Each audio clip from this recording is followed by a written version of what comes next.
This is a podcast by WellHouse Church, where we talk about what it's like to be a Christian Monday through Saturday, to live as a person of faith in a culture against faith. So let's talk about feminism. And the white dudes just started freaking out in their chair. Not even sure the white dude clicked on this episode. Probably not. Or the white dude that would twitch in his chair, I'm not sure, clicked on this episode. Probably not. But yeah, it's an issue. It is. And here's the deal. I'm sure most of our listeners will know. I consider myself to be a feminist. Same. It's and I understand, I get it that it's a little weird that a dude would consider themselves a feminist. And at times I even feel a little weird about it, if I'm honest. Because I will never know the struggle that women actually go through. As much as I've learned myself and researched and studied and questioned women and tried to become well versed in their pain, I will never know that experience of pain. No. But to support the idea of feminism, to support women in their journey of life, you don't have to know their pain. You need to be able to empathize with it, yep. But you don't have to know what it felt like to go through it, right? Fair. The only reason I say that is to preface the conversation by saying, hey, I know I don't know your pain. In the same way that I won't know the pain of childbirth. Well, I was going to say of being an African-American male in America. Oh, yeah, that too. That too. I won't know any of those pains, but until the cisgendered Christian middle-class white man stands up and says, this is garbage. Yeah. All I'm trying to do is give a voice. Yeah. I'm trying to give back the voice that was taken from a vulnerable people who've been oppressed for centuries. Yeah. And I'm here for it. And what's funny is me and my boss were talking about this the other day. Is that, your First Amendment right is great. Support you to use it. Tell your story, say what you got to say. But honestly, where true change happens is at the policy level. Because these things happen systematically. And before you start, let me finish. Go ahead. These true things, like true actual change, really only happens at a policy level because these things are systematic. Oppression, fundamentally, as it's taught, Cullen, is systematic. Fair. The Bible. Therefore, it has to change at a policy level. I'm not negating the fact that there's a need for change at a policy level. I'm saying that these things don't start at policy level. And I think Dave Chappelle said it started at a policy level. I said it changes at a policy level. Well, I actually disagree. I actually don't think it changes at a policy level. I think it changes at an individual level. Dave Chappelle has a great bit on this, and we laugh about it. But he says, Roe v. Wade's in the 1950s. Somebody called me the N-word in traffic on Wednesday. Yeah. These things don't change just because we change the law. These things don't change just because we change the policy. Well, These things change because we change our culture. We begin to think differently. I agree, but it's a different conversation. Never mind. We're going down a rabbit hole here. Well, yeah.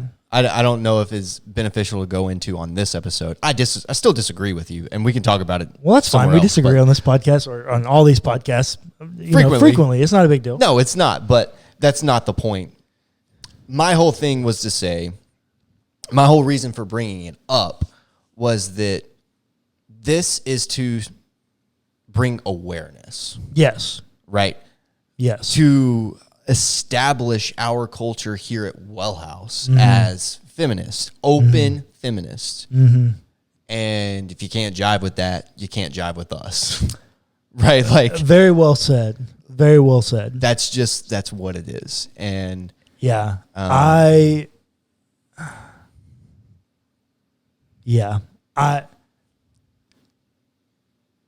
there are very few things in the world that I have less patience for than toxic men. Well, toxic masculinity, oppression of people groups, like I have very little patience for that. Yeah. And if I could point to one area where Jesus is probably asking me to like maybe give a little bit more grace. Yeah. It would be in this one because I just want to literally tell people they are freaking stupid. Oh yeah, dude. I can't stand it because look, I get it. Here's the deal.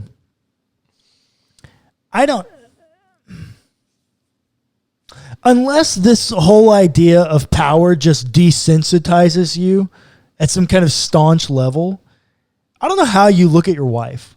I don't know how you look at your daughter. I don't know how you look at your mother and go, I don't want you to succeed at anything you ever attempt to do. Well, fundamentally, it goes back to the whole like complementarian versus egalitarian argument that we had on Pints and Perspectives about, the difference between the Genesis 1 reading and the Genesis 2 reading, right? Like, and if you haven't heard that, we're probably going to reference that a lot, if I'm being honest. Or at least you might, yeah. So you might want to go get refreshed on that if you haven't watched it. Yeah. And listen to that, but it really does come down to this conversation of how you see women. And in the context of what we're doing here, it is through a religious context. And I mean, even outside of that, I think that oppression of women comes from a religious context. No matter what culture you come from, what religion you come from, it's all based on your religion. Ooh, is it? I'm pretty convinced. Religion, so this is where feminist theory actually does come in. We were talking about this off camera. Feminist theory actually does say that religion historically as a whole, not just Judeo-Christianity, but religion as a whole oppresses women. What's the major religion of the Philippines? I think it's Buddhism.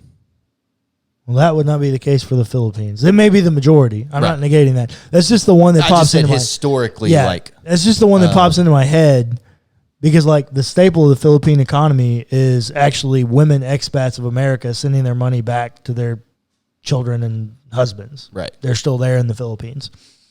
Maybe that's true. I don't know. I'm just saying that, like, feminist theory says historically and largely religion oppresses women.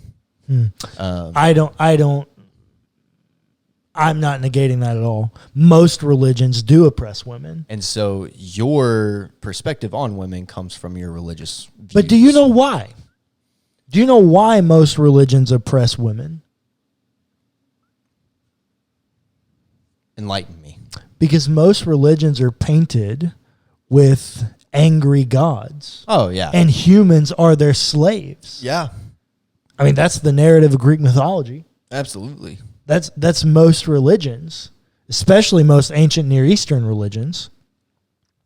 And so why wouldn't the natural makeup be that if God, the thing more powerful than you, oppresses you, why wouldn't you naturally mirror and oppress? Start this kind of cyclical oppression. I think all of it really originates with how you view God. Yeah, no, I don't disagree at all. And I think that's actually your point. Yeah, absolutely. But it's just to say that I think most people, especially in America, are not well versed in other religions. Right. And so they think that all religions have this kind of loving God that cares for them and has grace for them. And that's just not the case. Nah, Sam. So we're 10 minutes into the podcast, and we haven't actually done much talking about feminism. Not really. So let's set up feminism, and I'll set up feminist theology as kind of the introduction, the meta-narrative lens that we're going to view this series through, if you will. Right. So feminism has happened in, at least Western feminism, has happened in what we call 3 waves of feminism. Wave 1 really doesn't have like a super identifiable start place. It's just when people realize that, hey, women don't have the same rights as men. Well, it kind of started around, so like the first wave of feminism actually really started around like the women's suffrages movement. Correct. So like the right to vote. Correct. That's what it is. It's the right to vote. Well, it's the right to vote because the suffrage movement was actually more than that. Well, it is, but that's the big one. Right. Is this is our president too? Right. We should have a voice. Yeah. That's really the thing. Oh, this country's founded on no taxation without representation, but you're right. taxing me. It's like the whole thing, the origin of the women's suffrages movement and the kind of like maybe the heartbeat of it is about voting rights. That is what's considered as first wave feminism. Feminism does really have roots all the way back to the 1800s. Because conversation really started happening there, but because women didn't have a voice and there wasn't a way to disperse media. Yeah, at feminist. large the way that I would say it is feminist ideas can date that far back, but feminism as a movement is not really until women's suffrage. Yeah, it's really not until 1920. Yeah. And then from there, there's this kind of big thing if you either lived through it or went to school and paid attention. There's this kind of massive thing called World War II. Yeah. And here's the deal. When all the men leave to go fight World War II, who's left to run the factories? Women. The women. They come back. And in the words of the great Dave Chappelle, saying things a woman's never said to a man before in their life. Be quiet, shut the heck up, don't talk to me that way. Because they realized that they can do the things that men do. That's right. And kudos to them. Yeah. For realizing it and putting their foot down. That's really second wave feminism about economics and workforce. So, yes. Second wave feminism wasn't actually nailed down until 1960. Well, yeah, but it originates once the end of World War II happens, which is in the late 1950s. Right. But what I'm trying to say is second wave feminism isn't actually like this is what's happening until 1960. It has its roots in 1940, but then the civil rights movement and the beginning of the civil rights movement really kind of put a push on second wave feminism. Third wave feminism happens around the 90s in that era, right? With the burning of the bras and if you remember. And what are they fighting for there? They're fighting for different kind of things there, right? Like, well, no. The lighting of the bras. What are they fighting for in that moment? I mean, again, different things like the right to breastfeed in public, the right to not actually have to wear bras if they don't want to, right? The freedom of expression and the freedom of being a woman. They're fighting for the freedom of their body. Right. They're fighting for the freedom because here's the deal. Men can go around and when they go to the beach, they can take their shirt off. Men can go around, they can be working in the yard and take their shirt off. Men can be around, they can go pee around the corner if they're not in a public place. Lots of men pee in alleyways in New York City. Like, men feel this freedom to do whatever they want with their body. And women, historically, have been oppressed and told what they can and cannot do with their body. And so these waves build on each other. And I only point that out to say, I don't think that third wave feminism is the last wave of feminism we're going to see. No, I think we're in the beginning stages of one now. Actually, if I'm being honest. And honestly, I don't disagree with what you were saying about third wave feminism. I actually think that third wave feminism, the point of it was to contradict gender roles and to fight gender roles. That's kind of the larger kind of understanding of it. Yes, they were fighting for their bodies, because that's also when we start seeing like conversations about abortion happening and all those sorts of things, right? But in the beginning stages of Roe v. Wade and all those things. But I actually think largely it was combating gender roles. I actually disagree. I think that's second wave. The historical gender role is that woman doesn't work. Correct. And second wave feminism is about economy, the workforce, the ability for a woman to go earn an income if she so chooses. Correct. Now, that's still an element in third wave. But, yeah, I think that conversation largely begins in second wave. Now, we're two white dudes having this conversation. Very fair. Very fair. But So, just like- studying it. And the only reason I'm being particular is because the way that feminism sets up is actually really important to feminist theology. Sure.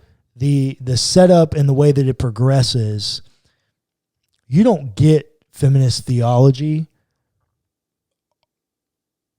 Arguably, if things don't fall the way they do, to this day, you might not have feminist theology.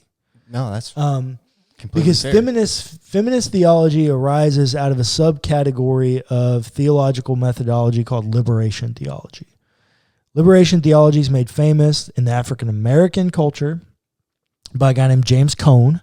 It's made famous in the Latino culture, which, oddly enough, is actually the first ones to come up with liberation theology, Gustavo Gutierrez. And then women come alongside and take charge and do it. And here's what feminist theology is.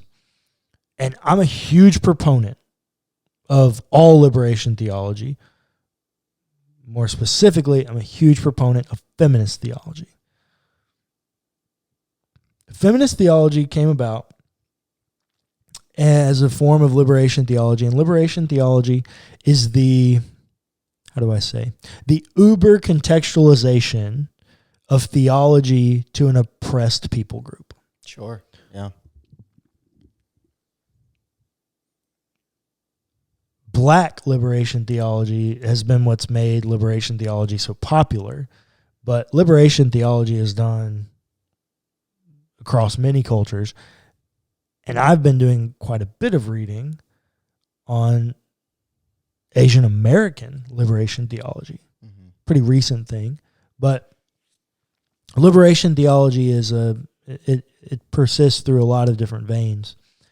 And what women said is they started reading the Bible. Right. And I want to point that out. Liberation theology, like or a lot of theologies, begins with a reading of the text. Yeah.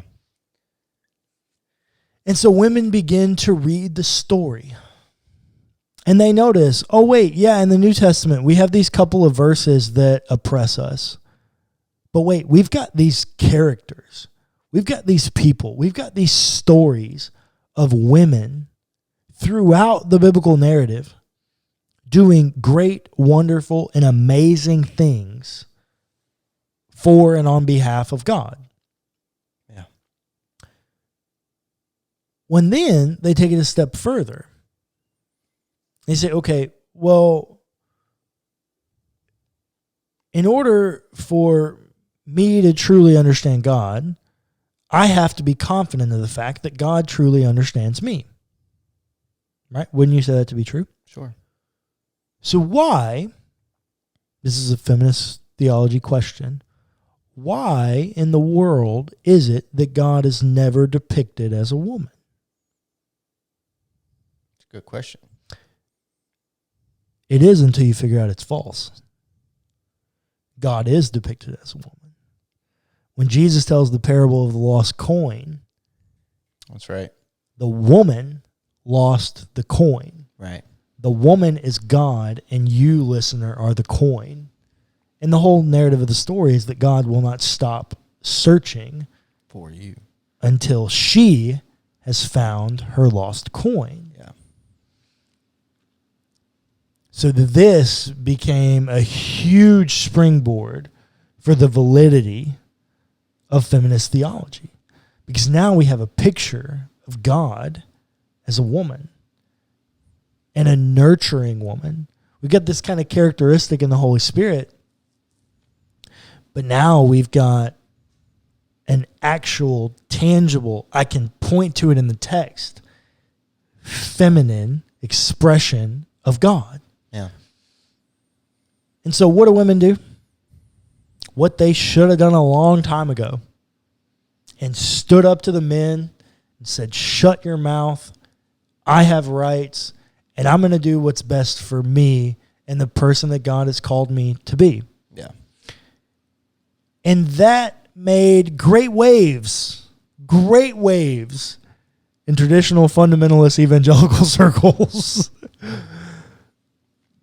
Because now you've got these women that have valid points. Right.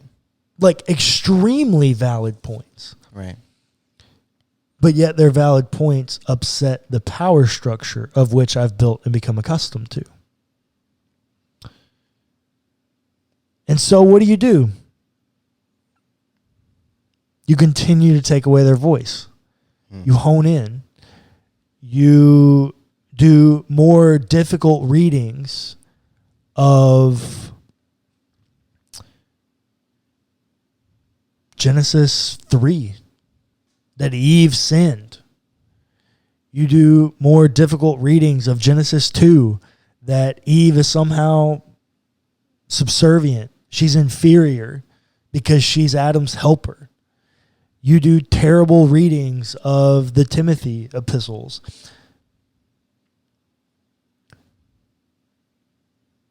You read things in such a way through a lens where your desire is to keep your power. So why is WellHouse Church so upset with this? Because if I'm honest, kind of upset with power in general. Yeah. Don't really love hierarchies in that way. And it may look to you like WellHouse is an institution that has a hierarchy. We really don't. I have very little control over what happens at WellHouse. Yeah. I mean, it feels content, power over content, but that's the deal. I have supreme power over content, and I have supreme authority over my staff. Yeah. But when it comes to the board, I'm a member of the board. I'm actually the chairperson of the board. I get to pick all the board members, but they vote them in. Mm-hmm. And I get to bring motions before the board, but I actually don't ever get a vote. Right. I'm not really here for power structures and hierarchies. So ladies, I'm with you. Yeah. Fight your fight. I'm here how you need me. Like this is a huge issue. Like the oppression of people is a huge issue for me, and especially the oppression of women. I mean, I have women in my life who I love dearly. My daughter, I could not look at my daughter and say, hey, baby girl, you can't do that because you're a woman. Yeah, I think about that all the time, actually, I think about the future for Ezra. And because that's the only direct, Ezra and Tegan, right, both, they are the only ones that I directly think about their future as a woman and the struggles that they're going to face, you know. I think about Ezra and Tegan all the time in this, that like I don't want them to ever feel like they can't do something. Yeah. That they can't, that just because they are women, that they won't be able, that they don't deserve the same pay as a man, that they don't deserve the same say as a man in, you know, church leadership. That breaks my heart to think that that is a possibility. Well, if I know our sister, it won't be a possibility for Tegan. Oh, gosh. No. And it won't be a possibility in our house either for Ezra. Even to this day, Ezra is not even, she'll turn 5 at the end of this month. I do not allow Ezra to say the words, I can't. Yeah. Well, you do the same thing for Eli, too. I do it for both of them, but the reason is because bull spit on that. Mm-hmm. You can do anything you want to do. Just the question of what help do you need to get there? That's right. Equity. Yeah. Well, and that's the deal. And so we're going to spend a few weeks talking about feminism. It's a huge deal for me, and about what it means to be a person of faith fighting for the voice of the people whom God loves, and His Holy Spirit is moving and working within to give a perspective upon life and God that we could all truly benefit from.